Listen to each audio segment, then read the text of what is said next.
Class 12 के MP board के सभी विद्यार्थियों, लो जी आ गया आपका हिंदी का एकदम ओरिजिनल प्रश्न पत्र यहाँ पर आ चुका है। श्याम नगर के राज दरबार का दर्शनी जीव कौन था? लुट्ठन सिंह था। आनंद के मराठी अध्यापक का नाम क्या था? ठीक है, यहाँ पर सौदल गेगर आ जाएगा। जिस वाक्य में एक ही संज्ञा और एक ही क्रिया का प्रयोग होता है उसे क्या कहते हैं? सरल वाक्य कहा जाता है। उत्तेजना के मूल कारण को कहते हैं विभाव। हिंदी कविता का जो जागरण काल है वो किस युग को माना जाता है? भारत हिंदू युग को। कविता फूलों के बहाने है खिलना, ठीक है। भक्ति इनकी कहानी अधूरी है पर उसे खोकर मैं इसे पूरा नहीं करना चाहती। नागार्जुन जो है प्रगतिवाद के कवि है। बच्चे जो है छतों की नरम को नरम बनाते हुए दौड़ते हैं। सौदल गेगर मास्टर जी मराठी पढ़ाते थे।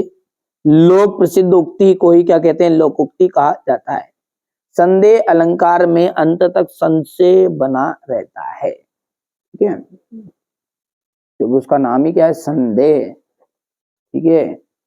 कैमरे में बंद अपाहिज रघुवीर सहाय, ठीक है। कृष्ण भक्ति शाखा के प्रतिनिधि कवि है, कौन है?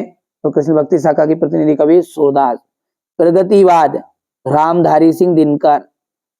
बज में जिंदगी फिराक गोरखपुरी।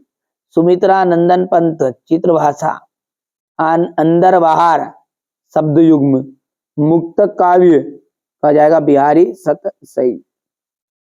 मोहन राकेश के प्रसिद्ध नाटक का नाम बताइए? लहरों के राजहंस। कविता का खिलना कौन नहीं जानता है? फूल। बिंब का शाब्दिक अर्थ बताना है? मूर्तस्व प्रदान करना। दो या दो से अधिक व्यक्तियों के बीच होने वाला संभाषण क्या कहलाता है? संवाद कहलाता है। पंचतंत्र में किस प्रकार की कहानियां लिखाई गई है? शिक्षाप्रद। सिंधु सभ्यता का सबसे बड़ा नगर कौन सा था? मोहनजोदड़ो। लुट्ठन पहलवान को पाल पोसकर बड़ा किसने किया था? विधवा सास ने, ठीक है।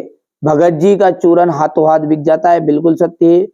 यशोधर बाबू की शादी 6 फरवरी 1957 को हुई थी। आह तुम आ गए आज्ञावाचक है। श्रृंगार रस का स्थायी भाव हास है, नहीं रति है, ठीक है। प्रयोगवादी कवियों ने प्रकृति का मानवीकरण किया है, ठीक है। ये सब असत्य है ना। देख लिए क्वेश्चन नंबर 6 आपका। शिरीष का पेड़ भयंकर लू के थपेड़े खाकर संसार को क्या देता है? श्रम विभाजन का अर्थ स्पष्ट कीजिए। आदर्श समाज किस प्रकार, आदर्श समाज किस पर आधारित होगा? यहाँ से क्वेश्चन नंबर ये 8 हो गया आपका, ठीक है। ये आपका क्वेश्चन नंबर 9 है। डेस्क किसे कहते हैं? जनसंचार क्या है? हिंदी के 2 खंड काव्यों और उनके रचनाकारों के नाम आपको बताने हैं। व्यतिरेक अलंकार की परिभाषा उदाहरण सहित। रुबैया छंद की परिभाषा आपको बतानी है, ठीक है। शब्द शक्ति किसे कहते हैं? इसके भेद बताइए। वाक्य परिवर्तन से आप क्या समझते हैं? मुहावरा किसे कहते हैं? राष्ट्रभाषा से आप क्या समझते हैं? ठीक है, ये क्वेश्चन नंबर आपका 14 है। ये 15, 16, ठीक है। अच्छे से मेहनत कर लीजिएगा। यही प्रश्न आपके लगभग 100% आने वाले हैं। जो चीजें आपके पेपर में आ रही है वही मैं आपको बता रहा हूं, है ना। यहां से आप देख लीजिएगा। ये हो गया है। क्वेश्चन नंबर 17 है। शमशेर सिंह बहादुर और तुलसीदास की काव्यगत परिचय लेना है आपको। विशेषताएं,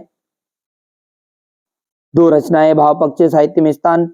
फनीश्वर नाथ रेणु तथा जैनेन्द्र कुमार का साहित्य परिचय निम्नलिखित बिंदुओं के आधार पर दीजिए। 2 रचनाएं भाषा शैली साहित्य में स्थान। साहित्य समाज का दर्पण है, ठीक है। मैं दीवानों सा वेश लिए फिरता हूं, मैं मादकता निषेध लिए फिरता हूं, जिसको जग सुनकर जग झूम उठे लहराए, मैं मस्ती का संदेश लिए फिरता हूं। ये सारी चीजें आपको है ना अच्छे से समझाई भी जाएगी। आप तो कंप्लीट कर लो अर्धवार्षिक के लिए। जो बच्चा वार्षिक के लिए अच्छे से मेहनत करना चाह रहा है, 5 पेपर मैं आपको दूंगा वार्षिक के, इंपोर्टेंट दूंगा, मोस्ट इंपोर्टेंट को। एकदम रियल पेपर 1-2 महीने पहले से नहीं आता है, तो आप भी जानते हो ना वार्षिक पेपर, ठीक है। 5 इंपोर्टेंट पेपर बताऊंगा, उसी से आपका वार्षिक पेपर में आएगा, घबराना नहीं है, ठीक है। ये क्वेश्चन नंबर 23 था अंत में। तो ये मैंने आपको क्लास 12 का सेट सी बताया है, सेट ए भी बता दिया है आपको मैंने, और सेट बी भी बता दिया है। डिस्क्रिप्शन में लिंक मिल जाएगी इनकी, ठीक है, जाकर देख लीजिएगा।